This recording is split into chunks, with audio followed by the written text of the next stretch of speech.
Happy First Chapter Friday. We're going to read aloud the first chapter of the A to Z Mysteries. This is the Canary Caper in the A to Z Mystery series. Each book title starts with a certain letter. This is the third book in the series, starting with the letter C, Canary Caper. Okay, so if you like this book, check it out or others in the series. Chapter 1.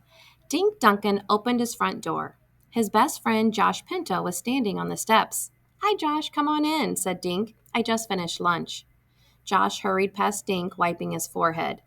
"We sure picked the hottest day of summer to go to the circus," he said. "I just took a shower and I'm still hot." Dink grinned. "You took a shower? Let's see, that's 2 showers this month, right?" "Ha ha, very funny," said Josh. He opened the refrigerator door and pulled up his shirt. "Ah, that feels good." "It won't feel so good if my mom catches you," Dink said. Josh grabbed the apple juice and flopped into a chair. "You're funny, but it's too hot to laugh," he said, pouring himself a glass. "Where's Ruth Rose? It's almost time to leave." "She's waiting next door." Dink put his plate in the sink. "I have to run up and brush my teeth." "Forget your teeth. The circus is waiting." Dink grinned and pointed to a clown-faced cookie jar on the counter. "Grab a cookie. I'll be right down." Josh made a beeline for the cookie jar. "Take your time brushing," he said. "Don't eat all of them," Dink said, leaping up the stairs. "Dink," his mother called. "Are you running?" "Sorry, Mom," he called back. "We're in a hurry. Thursday is half-price admission if we get to the circus by 1 o'clock. Dink brushed his teeth, yanked a comb through his blonde hair, then charged back down the stairs. "Donald David Duncan," his mother yelled, "no running in the house." The phone rang in the kitchen. "Got it, Mom." Dink grabbed the phone, watching Josh stuff a whole cookie into his mouth. "Hello, Duncan residence." Dink listened, then said, "We'll be over in 5 minutes." He hung up.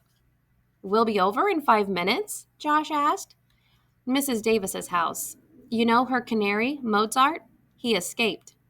"What about the circus?" asked Josh. "Half price, remember?" Dink shrugged. "So we pay full price. Mrs. Davis needs our help." They walked next door to Ruth Rose's house and rang the bell. 4-year-old Nate Hathaway opened the door. He stared up at Dink with huge blue eyes. "Hi, Natey," said Dink. "Is Ruth Rose ready?" Nate's lips, chinks, and t-shirt were smeared with chocolate. He was holding a raggedy stuffed dinosaur. "She's froze," Nate said with a full mouth. Dink laughed. "She's what?" Ruth Rose showed up behind Nate. "Mom, we're leaving now," she screamed into the house.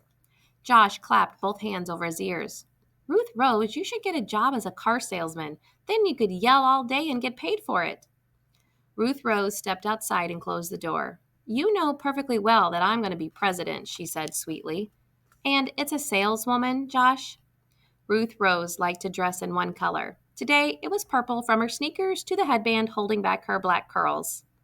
While they walked down Woody Street, Dink told Ruth Rose about Mrs. Davis's missing canary.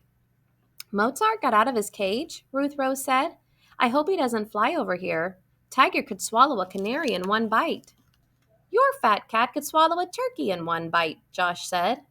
Ruth Rose rolled her eyes. "Tiger is plump," she said, "not fat. Race you." Mrs. Davis was standing in the doorway of our large yellow house when they arrived. "Thank you for coming right over," she said. Mrs. Davis held a handkerchief, and her eyes were red. "I didn't know who else to call." "We don't mind," Dink said. "What happened to Mozart?" "After breakfast, I hung his cage out back so he could have some fresh air. But when I went to give him his lunch, his cage was empty." "I'm sure he's somewhere nearby. Don't worry," Dink said. Dink, Josh, and Ruth Rose ran around to the backyard. Mozart's cage was hanging in an apple tree. "Split up," Dink said. "Check all the bushes and flowers." The kids searched every tree, shrub, and flower bed. Mrs. Davis watched from her back porch. "Any luck?" she asked Dink. He shook his head. "I'm afraid not, but we'll keep looking." "It's such a beautiful day," Mrs. Davis said. "I hope you kids have something fun planned." "After we find Mozart, we're going to the circus," Dink told her. "The circus? Well, please don't let me stop you," Mrs. Davis said. "Mozart knows his cage. I'm sure he'll fly home soon." But Dink couldn't tell that Mrs. Davis wasn't really so sure. "Okay, but we'll call you later," he promised. They said goodbye to Mrs. Davis and headed for the high school. The Tinkertown Traveling Circus had set up on the school baseball field the day before and would leave town Monday night. The kids cut through a bunch of circus trailers and trucks on their way to the admissions gate. The sides of the trailers were painted with pictures of clowns, tigers, and elephants. They arrived 5 minutes after 1, but the ticket lady let them in for half price anyway, $1 each. "What'll we do first?" Ruth Rose asked. "Let's eat," Josh said. "No way," Dink said. "You already had lunch, and you probably gobbled down half my mom's cookies. Let's walk around and see what's here." They watched birds do tricks, dogs ride on ponies, and a chimp dressed like Elvis sing into a microphone. They all gulped when a tiger trainer put his hand right inside a tiger's mouth. "Guess the tiger's not hungry," Josh said with a grin. In Clown Corner, a clown dressed as a giraffe danced on stilts.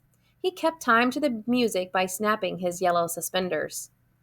"I have to leave soon," Ruth Rose said after a while. "My mom needs me to watch Nate while she goes shopping."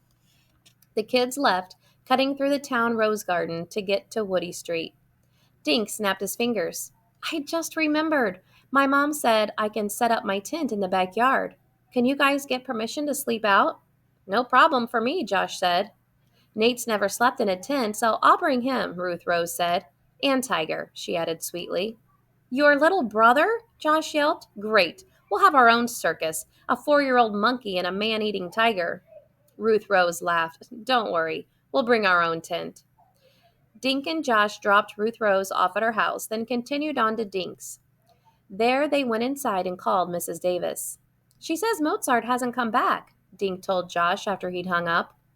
While they were pitching Dink's tent, Ruth Rose came over.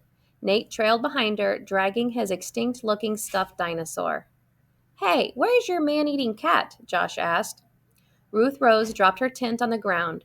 She looked as if she just swallowed something nasty. "What's the matter, Ruth Rose?" Dink asked. "Tiger is missing," Ruth Rose said quietly, "and my mother says she hasn't been home all day." All right, read on to find out about this mystery or check out others in the series.